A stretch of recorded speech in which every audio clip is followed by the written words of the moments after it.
Cuenta la leyenda que en el siglo I, justo después de la muerte de Jesús, un barco lleno de refugiados de Tierra Santa llegó al sur de Francia.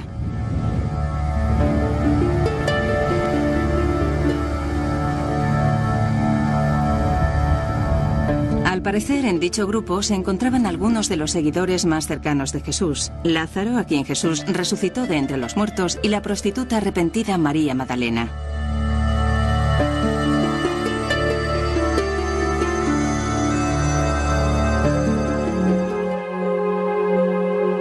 Pero, ¿qué ocurriría si les dijéramos que ahí no acaba la historia? ¿Qué ocurriría si les dijéramos que hay quien piensa que María Magdalena no era una prostituta arrepentida, sino la mujer de Jesús y la madre de su hijo? Que hay una línea de sangre que sobrevivió. Que la verdad fue ocultada por la Iglesia, pero transmitida por una sociedad secreta de la que formaba parte Leonardo da Vinci. Y que éste codificó la verdad en algunos de sus cuadros más famosos.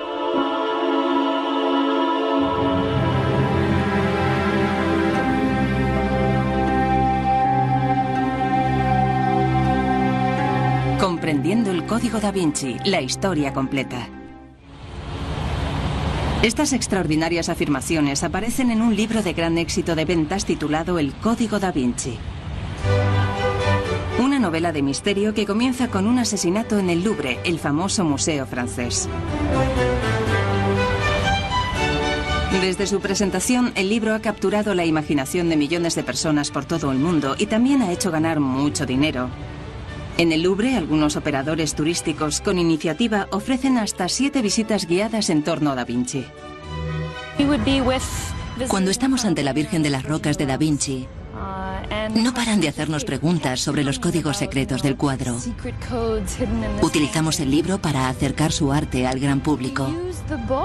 Llevamos a los turistas a los escenarios donde se desarrolla la trama, como por ejemplo, al lugar donde asesinan al conservador del museo.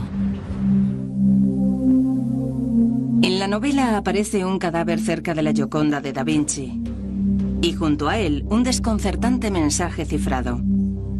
Un mensaje que se aclarará a lo largo de la historia. Hay una persecución por las calles de París y a medida que se desarrolla la trama, una serie de misteriosas pistas revelarán un sorprendente secreto histórico: la verdadera identidad de María Magdalena.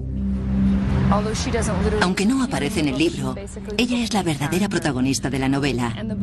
Y eso ha despertado un enorme interés, sobre todo entre nuestras visitantes femeninas, que quieren saber quién fue María Magdalena en realidad y cómo ha sido comprendida a lo largo de la historia.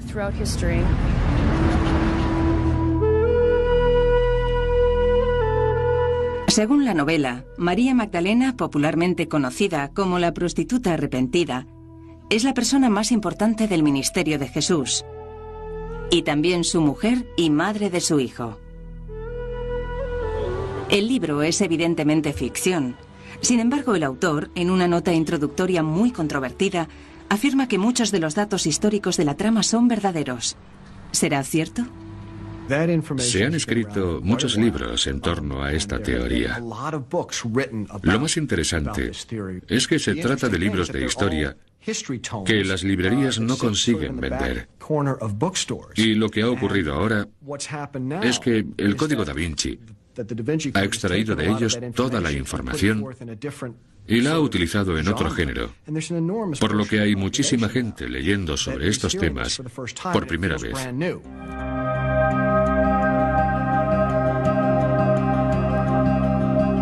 Los críticos dicen que las afirmaciones históricas hechas por el autor son desde cuestionables a descabelladas. Por ejemplo, el libro sugiere que la pirámide enfrente del Louvre es un símbolo de la femineidad y la masculinidad sagradas. Asimismo, sostiene que la verdadera identidad de María Magdalena ha sido ocultada a propósito, que en una conocida capilla de Escocia se pueden encontrar más pistas que demuestran esta teoría, que el secreto fue ocultado y transmitido por un pequeño grupo que incluía a los descendientes de Jesús y María Magdalena.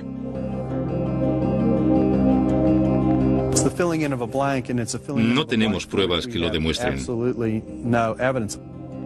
Se pueden sugerir todo tipo de cosas cuando no se dispone de pruebas. No hay ni una sola prueba que lo demuestre. Pero ¿dónde surgieron estas afirmaciones? Nos disponemos a averiguar si las afirmaciones del libro se corresponden con la realidad. Averiguaremos de dónde las extrajo el autor y examinaremos todas las pruebas.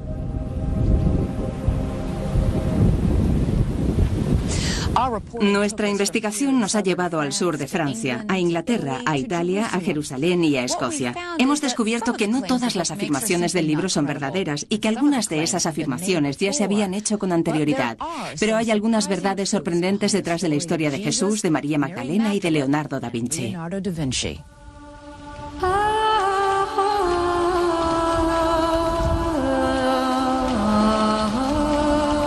Es muy probable que Jesús y María Magdalena se conocieran aquí, en el mar de Galilea, donde, de acuerdo con la Biblia, Jesús pasó mucho tiempo predicando. La mayoría de los historiadores creen que María Magdalena era de un pueblo llamado Migdal o Magdala, que ahora está en ruinas y en el que una vez hubo una iglesia en su honor.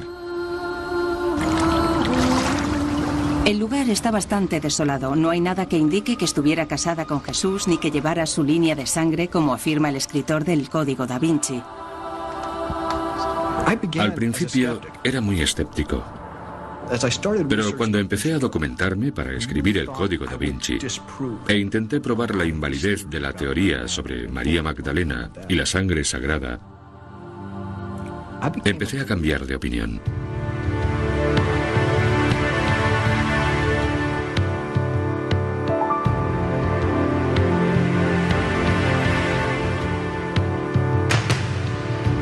Durante siglos, María Magdalena ha sido representada como una prostituta.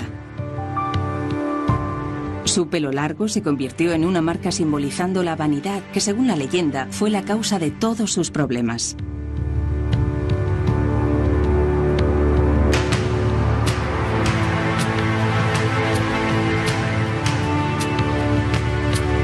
Dan Brown piensa que su imagen se ha falseado.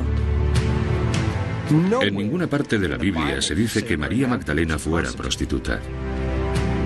Y que la Iglesia ha permitido que esto suceda para ocultar la verdad sobre su relación con Jesús.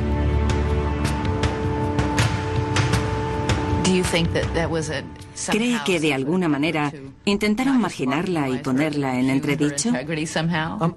Creo que sí. Creo que dejaron de lado su relación con Jesús y la representaron como una mujer perdida. Sí, como una mujer perdida, y poder así explicar su presencia. Según su teoría, Jesús no estuvo enamorado de ella, solo intentó ayudarla.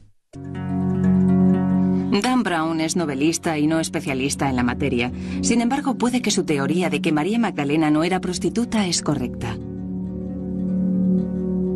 La creencia más generalizada hoy en día es que María Magdalena era prostituta. Correcto. Pero esa creencia es falsa. No existen hechos que demuestren la teoría tradicional de que María Magdalena era prostituta o una mujer de dudosa reputación. No se dedicaba a la profesión más antigua del mundo, sino que era una de las seguidoras femeninas de Jesús. Era una de las mujeres auxiliares en la misión de Jesús. Eran mujeres que le ayudaban incluso económicamente. ¿Por qué terminaron describiendo a María Magdalena como una prostituta durante casi 2000 años si no hay pruebas que lo demuestren? Una mujer que viaja con un grupo de hombres no puede ser más que una prostituta, una mujer promiscua. Este tipo de rumores se debían extender por esas comunidades. Y según Pagels, puede que haya otra razón. Los evangelios del Nuevo Testamento describen a María Magdalena como una mujer poseída por el diablo a la que sanó Jesús. Y desafortunadamente para María Magdalena, su historia comienza justo después de la historia de una prostituta a la que Jesús perdona por sus pecados. Sin embargo, es evidente que no se trata de la mujer de la escena anterior. Por tanto, el hecho de que estuviera poseída no significa que María Magdalena fuera promiscua. Tenemos que tener en cuenta lo que eran los demonios en aquella época. No era ciencia ficción. ¿Qué eran? Representaban la enfermedad, el dolor. Y entonces no disponían de la tecnología médica de hoy en día, por lo que atribuían todos los males a los demonios. Entonces, ¿consiguió recuperarse? Sí, se recuperó. Sin embargo, en el año 591, el Papa Gregorio Magno pronunció un sermón de Pascua en el que afirmó que María Magdalena y la prostituta sin nombre eran la misma persona. Antes del siglo VI no hay ninguna conexión entre María Magdalena y la prostituta o pecadora. El Papa Gregorio fue el que confirmó dicha conexión. Algo muy desafortunado. Finalmente, el Vaticano corrigió esa declaración, pero en 1969, 1378 años después. Es increíble que la creencia de que María Magdalena era prostituta haya sobrevivido durante más de un milenio, sin existir siquiera una prueba que lo demostrase.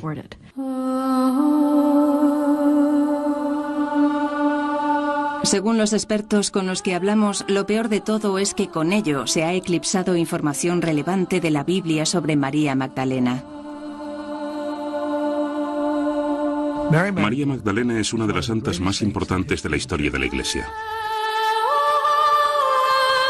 Es quizás la seguidora de Jesús de la que más se habla en los Evangelios del Nuevo Testamento. Hay 8 listas de las mujeres que viajaban con Jesús, y en 7 de ellas, María Magdalena es la primera que se menciona. Según la Biblia, estaba a los pies de la cruz al lado de su madre cuando Jesús murió, mientras casi todos los seguidores masculinos de Jesús estaban escondidos. María Magdalena era la discípula más cercana a Jesús.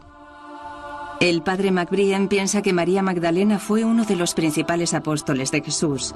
De haber sido hombre, hubiera sido su apóstol clave. Según el Nuevo Testamento, cuando Jesús resucitó de entre los muertos, se le apareció a María Magdalena primero. Fue la primera testigo, incluso antes que Pedro, lo que indica que fue su apóstol. ¿Pero estaba casada con Jesús?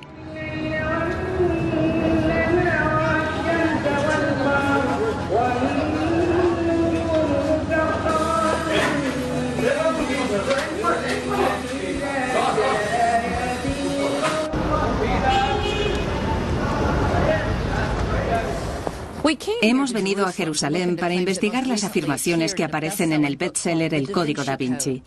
Según el libro, hay leyendas e historias de hace siglos que dicen que Jesús y María Magdalena eran marido y mujer, y que incluso tuvieron un hijo. No es un tema fácil de abordar, entre otras cosas, porque hay muy poca información sobre lo que ocurrió aquí en el siglo I. Y hay interpretaciones muy diversas de los expertos en el tema. Sin embargo, nos hemos propuesto descubrir realmente lo que la Biblia cristiana cuenta sobre Jesús y María Magdalena.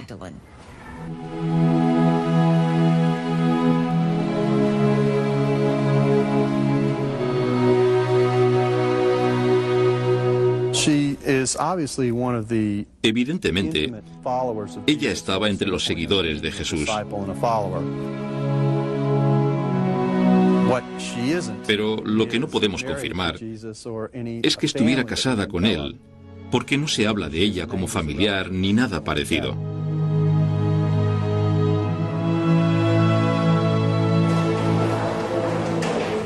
Preguntamos a los obispos de la Conferencia Católica Estadounidense sobre el matrimonio de Jesús. Nos dijeron que no había doctrina oficial al respecto, pero que la opinión de la Iglesia es que no estaba casado porque no lo dicen los Evangelios. Es cierto que la Biblia no afirma que Jesús estuviera casado, pero tampoco afirma que estuviera soltero. Preguntamos a todo tipo de historiadores y obtuvimos todo tipo de respuestas. Jesús no estaba casado, a pesar de que en los últimos 40 años se hayan escrito tantos libros intentando casarlo. Es como una madre ansiosa por casar a su hijo. Creo que es perfectamente posible que Jesús estuviera casado. Era una práctica normal para los hombres judíos. Y también hubiera sido normal no mencionar que tenía mujer. Hubiera sido poco común para un rabino no estar casado, pero por las pruebas que tenemos, me inclino a pensar que era soltero.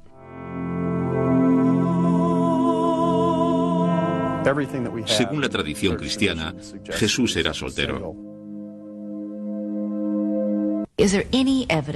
¿Hay algún tipo de prueba en la Biblia que indique que Jesús estaba casado o soltero? No. Ni casado ni soltero. Ni una cosa ni la otra. Pero eso no significa que no pudiera haber estado casado. Si tu pregunta es si pudo estar casado, la respuesta es sí. Pero eso no tiene nada que ver con su divinidad, ¿verdad? En mi opinión, no. A menos que uno considere la intimidad sexual en el matrimonio como algo pecaminoso. Pero mi respuesta es no. Jesús podría haber estado casado. ¿Y podría haber seguido siendo el Hijo de Dios? Sí.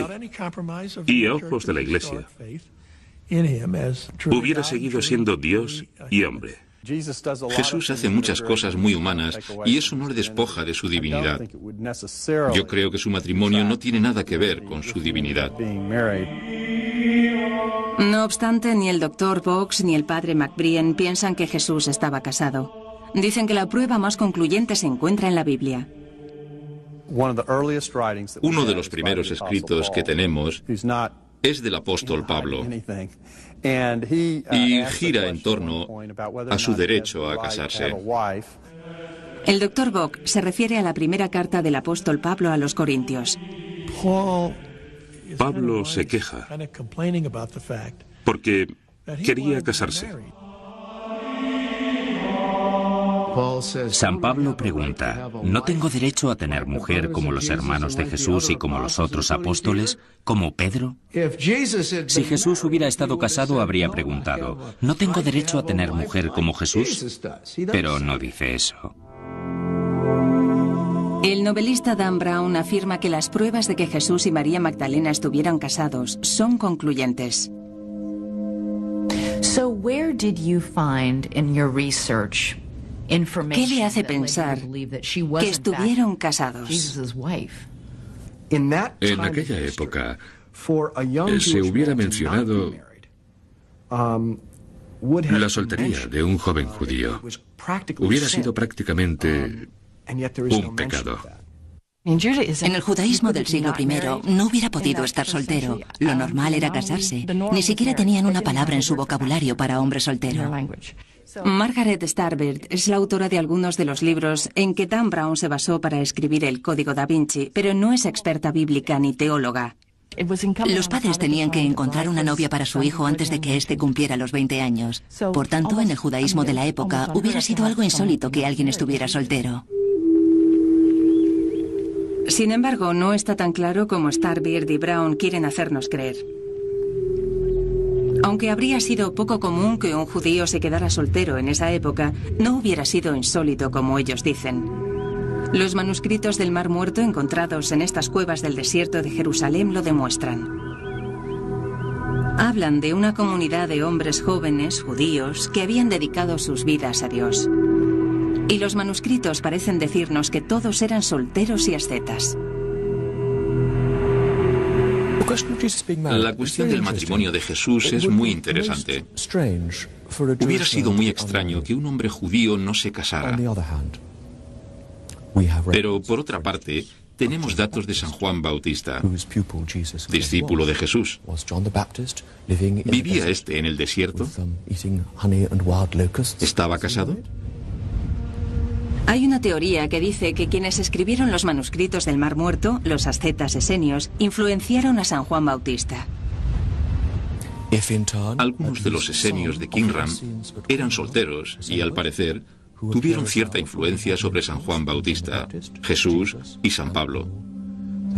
Por tanto, ¿por qué no pudo Jesús ser asceta también? Sin embargo, Starbird habla de otras pruebas del Nuevo Testamento. Así que usted dice que aunque la Biblia no afirma abiertamente que Jesús estaba casado, es algo que está cifrado en mensajes. Sí. Según Starbird, hay que saber dónde encontrar estos mensajes. En primer lugar, en la historia del Evangelio sobre una mujer llamada María que unge los pies de Jesús con aceite y los seca con su pelo. Starbird sostiene que el ungimiento es idéntico a otros rituales antiguos de la región. Es un ritual propio del matrimonio. El ungimiento del rey era un rito nupcial. La recién casada tenía que ungir al marido y después iba con su marido a la cámara nupcial. Por tanto, este antiguo rito litúrgico del que habla el Evangelio se celebra de la misma manera en toda la zona del este.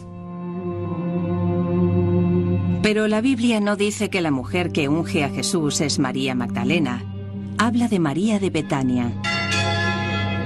Betania sería su lugar de nacimiento y que actualmente es Al-Azaria, a las afueras de Jerusalén, bastante lejos de Magdala y del mar de Galilea.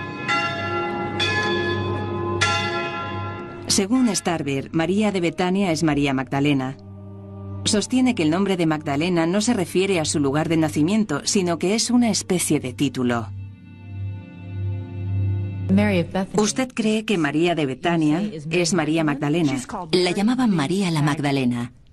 ¿Y sabe por qué la llamaban la Magdalena? Bueno, para empezar, Magdala significa torre y también lugar alto, elevado. Era como decir Catalina la Grande. Con este apelativo la llamaban la Grande o la Elevada. Por lo tanto, creo que esta mujer no era de una localidad llamada Magdala. ¿Por qué está tan segura? Porque la localidad de Magdala no se llamaba así en la época de Jesús. Sin embargo, cuando preguntamos sobre ello a los arqueólogos israelíes, lo contradijeron. Nos dijeron que la localidad de Magdala existió en el siglo I, en la época de María y Jesús. No obstante, Margaret Starbird comentó algo muy misterioso.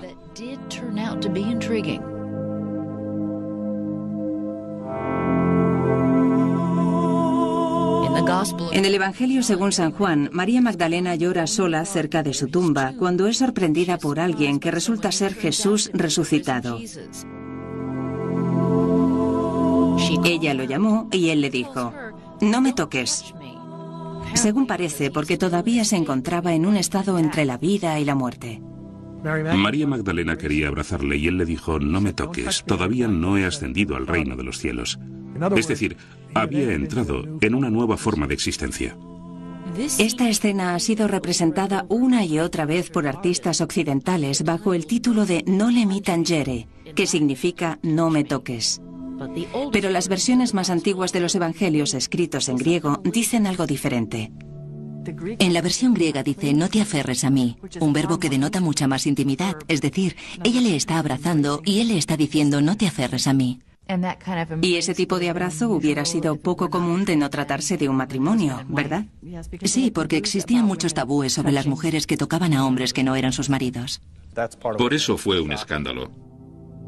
Pero Darrell Bock afirma que eso no indica que Jesús y María Magdalena estuvieran casados. Simplemente representa su devoción hacia él, sin importarle lo que la gente pudiera pensar de ella. La mayoría de expertos con los que hablamos están de acuerdo con Darrell Bock. Pero hay quien piensa que la escena del jardín sugiere una relación íntima entre María Magdalena y Jesús. No era devoción. Quería abrazarle. Y no hay nada malo en ello. De hecho, si alguien encontrara pruebas concluyentes de que Jesús estaba casado, se demostraría que su mujer hubiera sido María Magdalena. ¿Está seguro? Sí.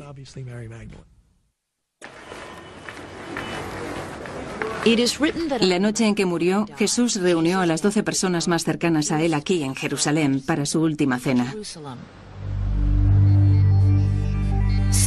Siglos después, Leonardo da Vinci pintaría esta escena como nadie lo había hecho antes. Un cuadro dramático que mostraba a Cristo en la tarde de su ejecución, revelando que uno de sus discípulos lo traicionaría. Pero ¿ocultó Leonardo en este cuadro un mensaje que ha pasado desapercibido a lo largo de los años? Pistas sobre una relación con una mujer a la que la historia ha tachado de prostituta, María Magdalena. Me empecé a interesar por María Magdalena y Leonardo da Vinci hace 15 años, cuando un profesor mío empezó la clase enseñándonos una diapositiva de la Última Cena, un cuadro que yo creía entender bastante bien, y nos habló de una omisión bastante evidente, la ausencia del cáliz de Cristo. Se rumorea que el cáliz que, según la Biblia, Jesús utilizó esa noche es el Santo Grial, la reliquia perdida que, al parecer, está escondida en Europa desde hace siglos. Por alguna razón, Leonardo da Vinci había omitido deliberadamente el cáliz donde los discípulos supuestamente bebían vino. Entonces no hay cáliz. No hay cáliz. Mi profesor creía que el Santo Grial sí estaba en la Última Cena de Leonardo da Vinci. Nos dijo que si mirábamos a la derecha de Jesús, veríamos el Santo Grial, que en realidad era María Magdalena.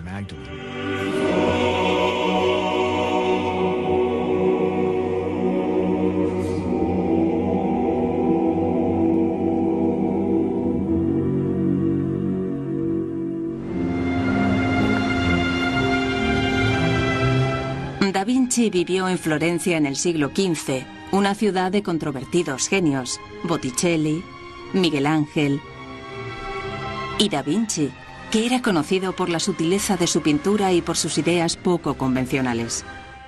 Era bastante excéntrico. Le encantaba pasearse con ropa de terciopelo, abrigos de terciopelo, algo muy poco común en esa época. No pasaba desapercibido por las calles, ¿verdad? No, por supuesto que no. Su aspecto era algo extravagante, pero también imponía respeto, porque era un gran intelectual, muy culto. ¿Qué clase de persona era? ¿Cómo era su personalidad? Es difícil de decir, pero llevaba una vida muy recluida. Era un intelectual muy comprometido, pero desafortunadamente no sabemos demasiado sobre su vida porque en su época no se escribió mucho sobre él.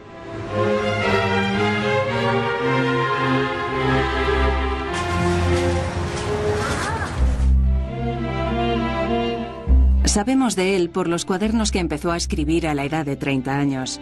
Existen miles de páginas cubiertas con sus escritos, planos, observaciones, descripciones y cálculos. Los historiadores sostienen que estos cuadernos no dicen nada sobre María Magdalena, pero sí dicen que Da Vinci tenía todo tipo de creencias poco comunes para su tiempo. Estaba convencido de que los hombres podían volar 5 siglos antes de la invención del avión.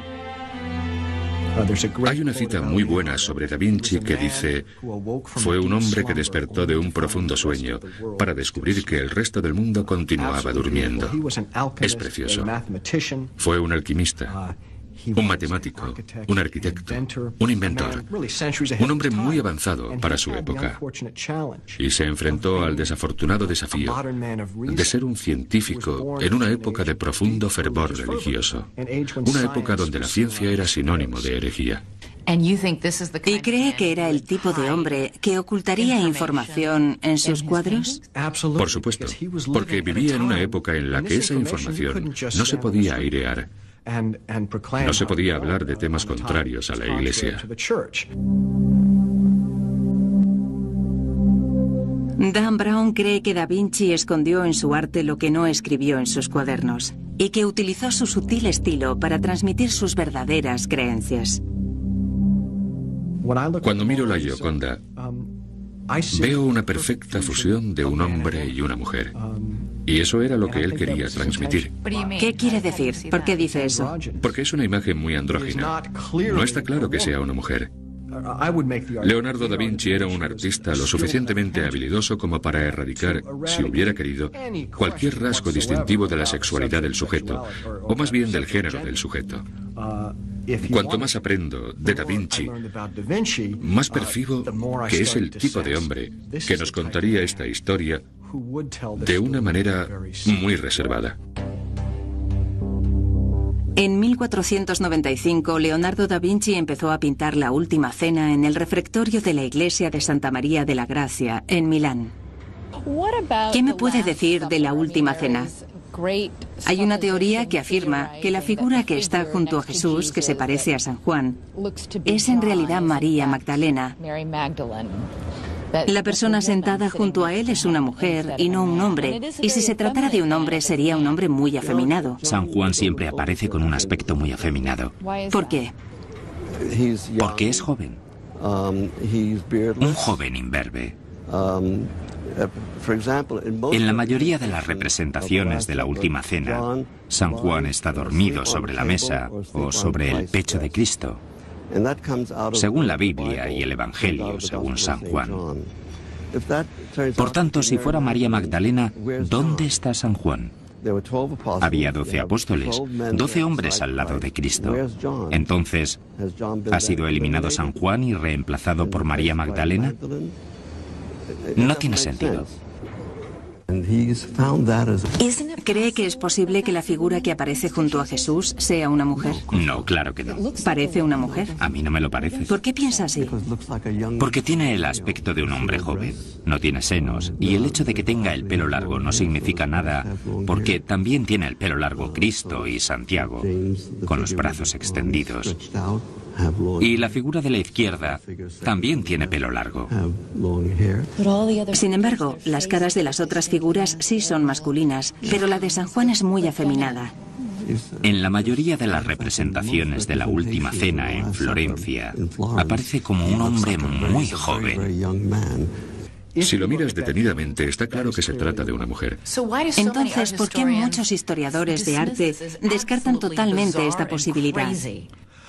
Porque creo que vemos lo que nos han enseñado a ver. Y también ve relevancia en la disposición de sus cuerpos en forma de V. Sí, claro. Los cuadros son simbólicos por naturaleza. La V era el símbolo de la femineidad mucho antes de la época de Da Vinci. Y en el cuadro simboliza el útero, lo femenino. Tan solo un destacado historiador nos dijo que creía desde hacía mucho tiempo que la figura que aparece junto a Jesús era una mujer. En 1979 yo dije lo mismo. De hecho, es uno de los expertos en Da Vinci más destacados del mundo. Estamos ante una copia de la Última Cena. Pedretti cree que la obra de uno de los mejores expertos en el tema puede demostrar que la figura es una mujer. Y justo debajo hace un retrato femenino del apóstol San Juan. El estudiante terminó haciendo un retrato basado en la figura que está sentada junto a Jesús en la Última Cena de Da Vinci. Esto es lo que hemos visto antes. El mismo tipo de pelo, un pelo rizado, muy bonito. Está claro que no se trata de un hombre.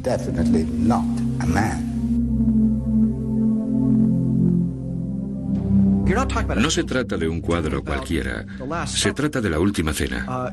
Se trata de quien estaba presente la noche antes de que Jesús fuera crucificado. El hecho de que alguien tan culto y avanzado como Leonardo da Vinci, por alguna razón, pusiera a María Magdalena en el centro de este momento tan importante de la historia, significa que fuera una ironía o que supiera cosas que nadie sabía.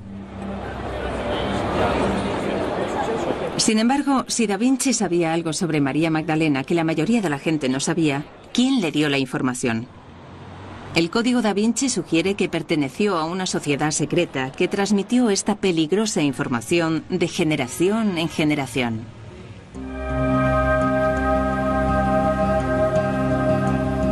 A principios de los años 60 se descubrieron una serie de documentos en las estanterías de la Biblioteca Nacional Francesa, conocidos como los expedientes secretos o les dossiers secrets. Y no se sabe cómo llegaron hasta allí. Los documentos se refieren en muchas ocasiones al priorato de Sion y a una serie de grandes maestres de dicho priorato a lo largo de los siglos. Entre ellos se encontraban algunos de los artistas y pensadores más famosos de Occidente: Isaac Newton, Botticelli y también Leonardo da Vinci. Carlo Pedretti quedó fascinado porque se sabe muy poco sobre los últimos años de da Vinci, excepto que se trasladó a Francia. Pedretti ha buscado pruebas que demuestren que da Vinci perteneció al priorato secreto de Sion. Encontré algunas conexiones bastante verosímiles y quise llegar al fondo del asunto, pero no pude llegar a ninguna parte. Todavía continúa buscando.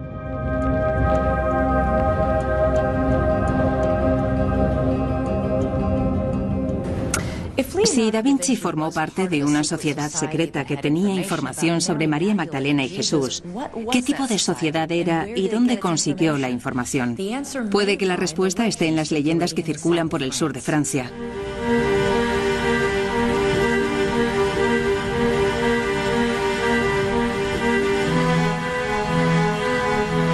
El Código da Vinci es un libro de ficción, donde se produce un asesinato aquí, en el Louvre, el museo de arte más famoso de París. Encuentran un cadáver cerca de la obra maestra de Leonardo da Vinci, la Gioconda. Una tensa persecución de noche por las calles de París. El asesinato podría estar relacionado con una sociedad secreta que podría destruir a la Iglesia Católica.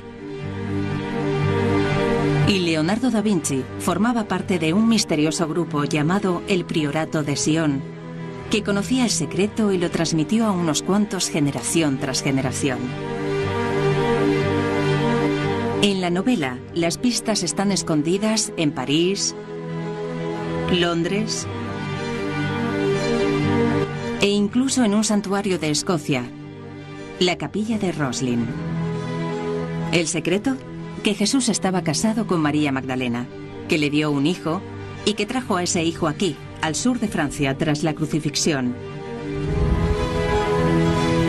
De acuerdo con esta teoría, los descendientes de Jesús se casaron con los merovingios, los primeros reyes franceses.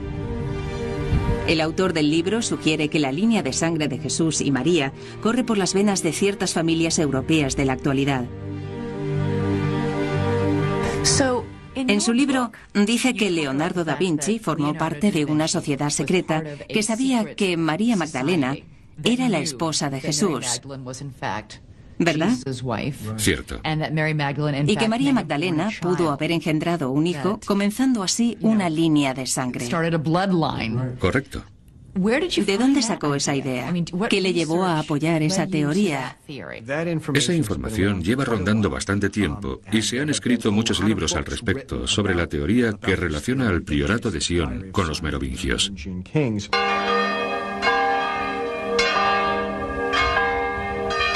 Decidimos examinar las fuentes y los libros de los que Brown nos había hablado y descubrimos que no hay pruebas de ningún hijo o de ninguna línea de sangre por ninguna parte. Pero sí existen leyendas que confirman algunas ideas encontradas en la novela de Brown, que dicen que María Magdalena huyó a Jerusalén tras la crucifixión de Jesús y terminó en Provenza, al sur de Francia.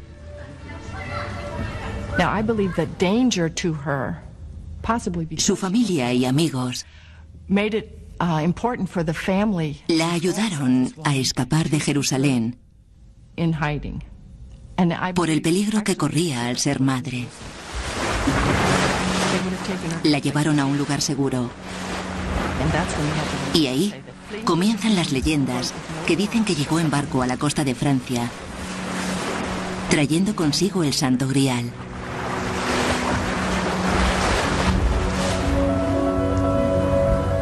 Margaret Starbeard ha escrito varios libros en torno a la leyenda que dice que María Magdalena, Lázaro, su hermana Marta y dos primos de la Virgen desembarcaron cerca de esta localidad que hoy se llama Les Saintes Maries de la Mer, o las Santas Marías del Mar en su honor.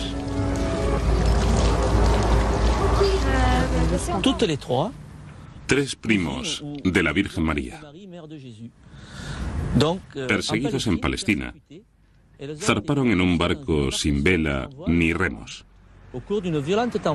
Tras un viento temporal, llegaron a la costa sureste. Esta es la versión de los lugareños, no la de la Biblia.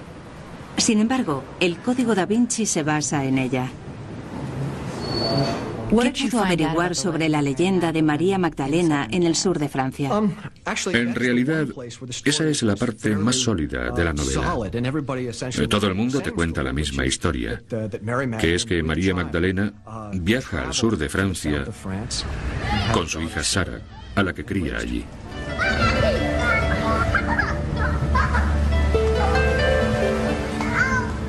Nadie pudo confirmarnos esto en Les Saintes-Maries de la Mer. Pero descubrimos que la leyenda dice que cuando las Marías y Lázaro llegaron, llevaban una niña de piel morena con ellos. Su nombre era Sara, pero nadie confirma que fuera la hija de María. Otra historia sostiene que era una sirvienta egipcia que llegó a Francia en barco. Se dice que se trataba de una adolescente. En la actualidad se la conoce como Santa Sara y es especialmente venerada por los gitanos que se consideran expertos en su historia. Tenía 17 años y solía cabalgar por esta zona, salvando las vidas de todos los niños enfermos. Incluso los gitanos no creen que se tratara de la hija de María Magdalena ni de Jesús. Eso es un sacrilegio. Y no se deben decir ese tipo de cosas sobre Jesús. Jesús nunca estuvo casado con nadie. Y Santa Sara era egipcia. Una sirvienta egipcia. No. Yo nunca he oído nada parecido. Uno no podría ser cristiano si creyera ese tipo de cosas. No,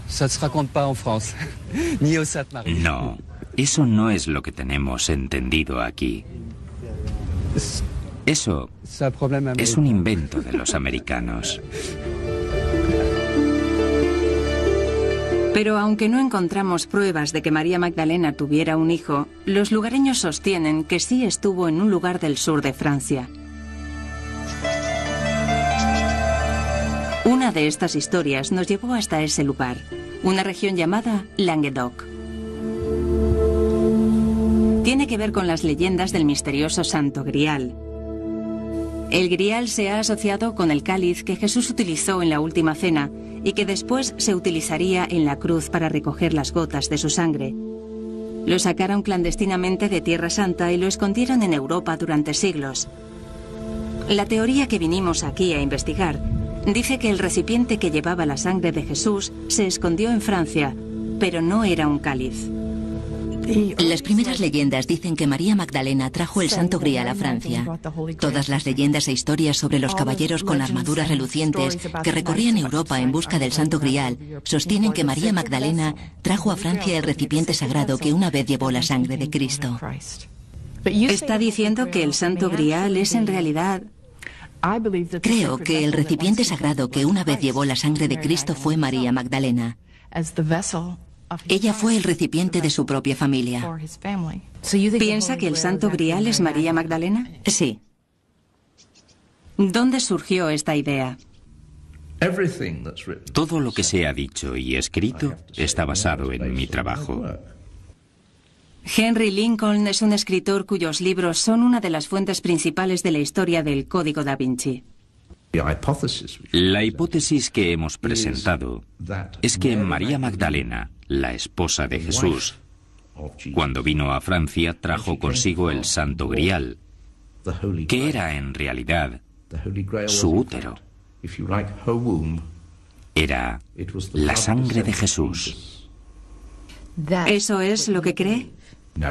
Ni lo creo ni lo dejo de creer. Simplemente es una hipótesis. En 1980, Lincoln y 2 colegas más escribieron un libro en el que reconstruyeron todas las historias en torno a María Magdalena y también otras leyendas francesas. Presentaron una historia en la que María Magdalena no solo estaba casada con Jesús, sino que sus descendientes se casaron con los reyes franceses que gobernaron esta parte de Francia durante la dinastía merovingia. Los merovingios tienen una historia muy extraña en cuanto a sus orígenes. La madre del primer merovingio fue fecundada por una criatura marina. Un pez. Es decir, uno de los primeros símbolos de Jesús. A ver, voy a intentar resumir lo que creo haber entendido. La primera reina merovingia fue fecundada por una criatura marina. Dicha criatura podría simbolizar a Jesús. Por tanto, la línea de sangre merovingia sería la de Jesús. Sí, sí. Tiene razón en algo. El primer símbolo de Jesús fue un pez. Sin embargo, ¿se basa la teoría sobre la descendencia de Jesús en el sur de Francia en esto? ¿No sería más lógico decir que María Magdalena fue fecundada por Jesús? No, porque nuestra ortodoxia no acepta que Jesús pudiera haber estado casado. ¿Era peligroso hacer este tipo de afirmaciones? Este tipo de afirmaciones siempre han sido peligrosas. La Iglesia siempre ha reaccionado con violencia. Ahí tenemos el ejemplo de la Inquisición. Lincoln y sus colegas también examinaron ciertos documentos extraños que aparecieron en la Biblioteca Nacional de Francia a principios de los años 60, los expedientes secretos o les dossiers secrets. En ellos encontraron infinidad de referencias a una organización llamada el Priorato de Sion, que se remonta a la Edad Media y la época de las Cruzadas. Así que el Priorato de Sion se estableció para proteger a los descendientes de Jesús, los merovingios. Eso es. Muy bien. Lo has acertado. ¿Ah, sí? Lincoln llegó a la conclusión de que los nobles descendientes de Jesús de esta zona fueron los fundadores del Priorato de Sion. Asimismo, cree que crearon un brazo armado, los Caballeros Templarios, que lucharon en las Cruzadas. Las pistas que demuestran esto son las famosas historias románticas de la Francia medieval y que hoy conocemos como las leyendas del rey Arturo y el Santo Grial.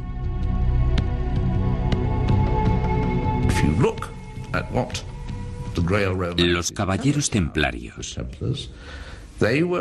son descritos como los guardianes del Santo Grial. Y además, son también los protectores de la familia real.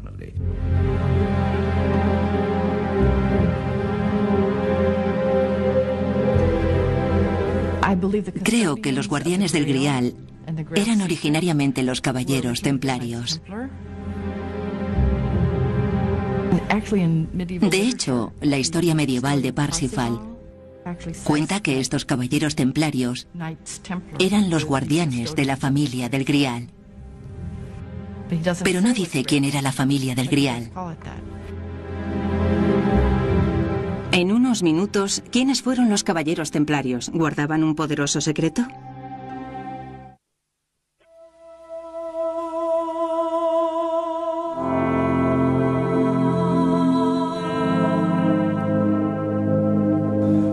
Por supuesto que creo que María Magdalena fue una figura mucho más importante de lo que nos han hecho creer.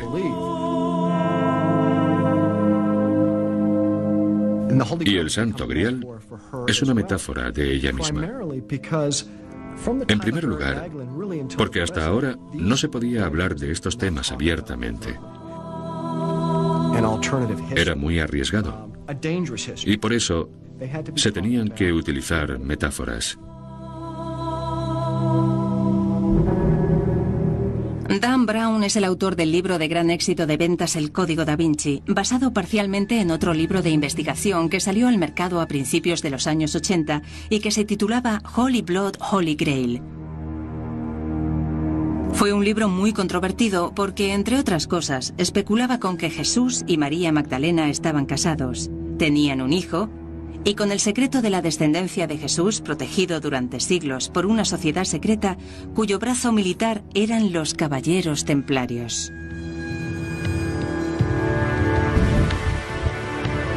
Desde el punto de vista histórico, conocemos algunos hechos sobre los Caballeros Templarios. Para empezar, fueron una verdadera orden de caballeros durante las cruzadas.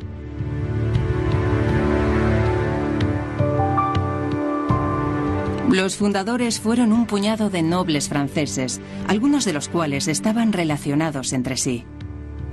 Los caballeros templarios eran una orden de monjes guerreros.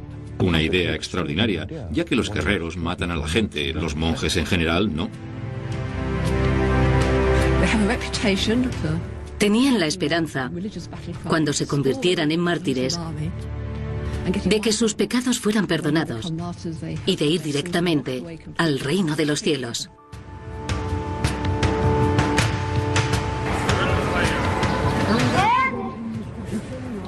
A principios del siglo XII, los caballeros templarios llegaron a Jerusalén. Al principio eran solo 9, pero al poco tiempo aumentaron en número y se convirtieron en un grupo muy adinerado y poderoso. Incluso el Papa les concedió privilegios especiales. Se alojaron alrededor y debajo del cuartel general cristiano, construido en un lugar que fue un templo judío siglos antes, en tiempos de Jesús. Se rumoreaba que los templarios habían encontrado algo debajo de las estructuras, en una zona subterránea conocida como los establos de Salomón. Se decía que habían encontrado y llevado a Francia una especie de tesoro. La teoría es que esos documentos eran contrarios a la historia de Cristo, divulgada por la Iglesia. Los caballeros templarios se extendieron durante 200 años hasta que fueron acusados por el rey Felipe de Francia de herejía. Fueron torturados y ejecutados por la policía del Vaticano. La Inquisición.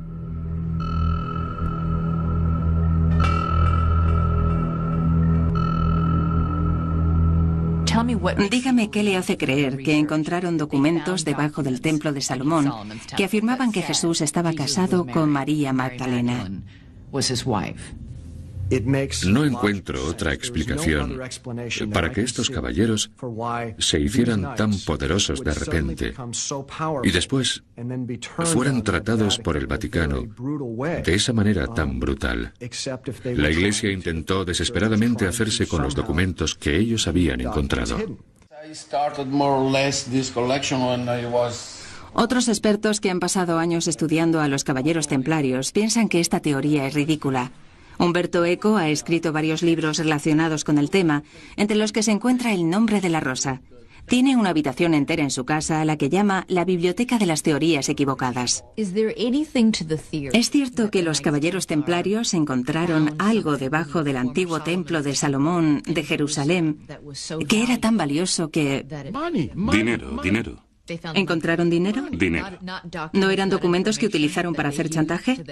No tenemos pruebas que lo demuestren, pero sí que sabemos que hicieron mucho dinero. De hecho, los templarios llegaron a tener tanto dinero que se convirtieron en los banqueros de Europa. Muchos expertos piensan que acabaron con los templarios no porque tuvieran un secreto que amenazara al Vaticano, sino por la avaricia del rey Felipe de Francia. En 2 siglos se hicieron enormemente ricos. Y esa riqueza llamó la atención de Felipe el Hermoso de Francia. A principios del siglo XIV ya había atacado a los judíos y a los lombardos por su dinero. Y en 1307 se propuso hacer lo mismo con los templarios. Felipe el Hermoso de Francia tenía muy buenos motivos. Tenía deudas y necesitaba dinero desesperadamente. Al parecer, debía mucho dinero a los templarios. En 1307, el rey Felipe les acusó de cargos increíbles y grotescos. Blasfemia por orinar sobre una cruz, maldecir a Cristo, en fin, cosas increíbles. Los templarios eran muy ortodoxos. No eran herejes. Por eso los cargos fueron tan extraños. Se trataba de mentiras porque no podían acusarlos de nada más. Y nadie sospecharía que el rey de Francia fuera el responsable de esas mentiras. Así desaparecieron los templarios y su dinero. Ha habido siempre mucha especulación sobre si encontraron ese tesoro en Jerusalén y sobre si lo escondieron en alguna parte antes de su desaparición. Lo que sí sabemos con seguridad es que libraron su última batalla aquí, en las colinas y valles de Languedoc, al norte de España. Hay quien dice que esta zona guarda muchos secretos. Margaret Starbird cree que esos secretos están relacionados con María Magdalena. Muchas iglesias, fuentes, etc., llevan su nombre. Y es incluso la patrona de las viñas de esta parte del sur de Francia. En su opinión, hay pruebas concluyentes en las filigranas de algunos manuscritos de la Edad Media. El león de Judá. El león de Judá es... El rabo es muy raro. Es el símbolo merovingio. Según Starbird, es el símbolo de la línea de sangre de los reyes merovingios. ¿Qué quiere decir exactamente? Bien, esta es una filigrana del siglo XV. Y el león de Judá era uno de los títulos de Cristo. De hecho, el Apocalipsis lo menciona. Tiene una corona merovingia en el rabo. Por tanto, es una filigrana herética. ¿Por qué herética? Porque la Iglesia niega que Cristo estuviera casado y que esta línea de sangre exista. Es cierto que el sur de Francia era un hervidero de movimientos heréticos a principios de la Edad Media. Grupos como los templarios eran perseguidos y asesinados por tener diferentes opiniones a la Iglesia Católica Romana. Se ha sugerido que en el caso de los templarios fue porque guardaban un peligroso secreto. Las ruinas del castillo de Montséguer, en el sur de Francia, son un recordatorio de esos grupos, los cátaros, cuyo nombre significa puro en griego. Se fundamentaban en revelaciones personales y no en instrucciones transmitidas por las autoridades religiosas de la época. Considerados herejes por la Iglesia Católica, la única información que queda sobre ellos es la de los archivos de la Inquisición. En 1244, en la masacre de Montséguer, quemaron vivos a más de 200 herejes tras el asedio. A principios del siglo XIII, se libraron infinidad de batallas en el sur de Francia.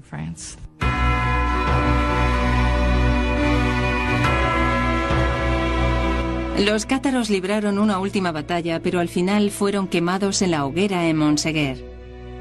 Margaret Starbird cree que fue consecuencia de una creencia secreta sobre María Magdalena.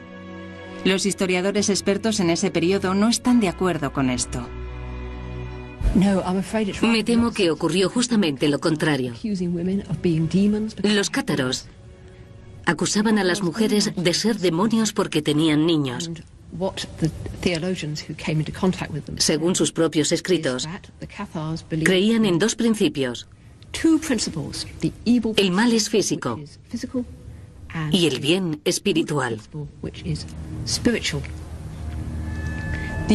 Por tanto, pensaban que todo lo físico, todo lo relacionado con el cuerpo, era maligno. Así las mujeres representaban el mal en la teología cátara, porque eran las que perpetuaban la vida y continuaban capturando espíritus y cuerpos malignos. La verdad de sus creencias desapareció con ellos.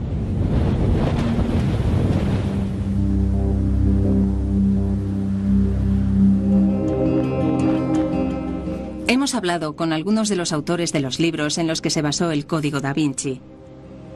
Y comprendimos que había desarrollado una teoría basada en información incompleta sobre lo que verdaderamente ocurrió en la Edad Media, sobre los templarios y su tesoro, la herejía de los cátaros, etc. Según esta teoría, la Iglesia creía que estas personas compartían un secreto que transmitían a través de sus historias, y por eso los perseguían. Bueno, la Inquisición se creó en parte para terminar con estas personas. Recuerden que se trata de una teoría apoyada por solo unas cuantas personas más, aparte de Margaret Starbeer. A los seres humanos les gustan las leyendas. Y generalmente la gente quiere saber más cosas. Y entonces se empiezan a exagerar con el tiempo. Y la realidad se va pareciendo cada vez menos a la leyenda. Y llega un momento en que no se sabe cuál es la realidad y cuál es la leyenda.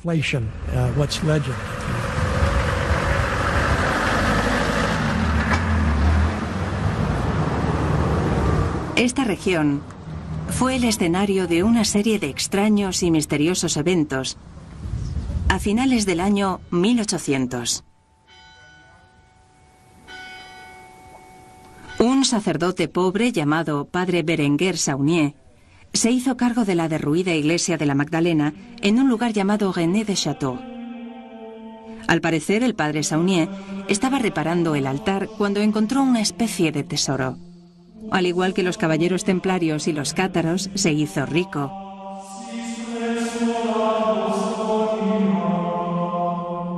Reconstruyó la iglesia y la decoró con extraños ornamentos. Y se convirtió en un hombre muy poderoso. Mucha gente famosa vino a visitarle, como Emma Calvé, una conocida cantante de ópera francesa. También Claude Debussy, el compositor francés.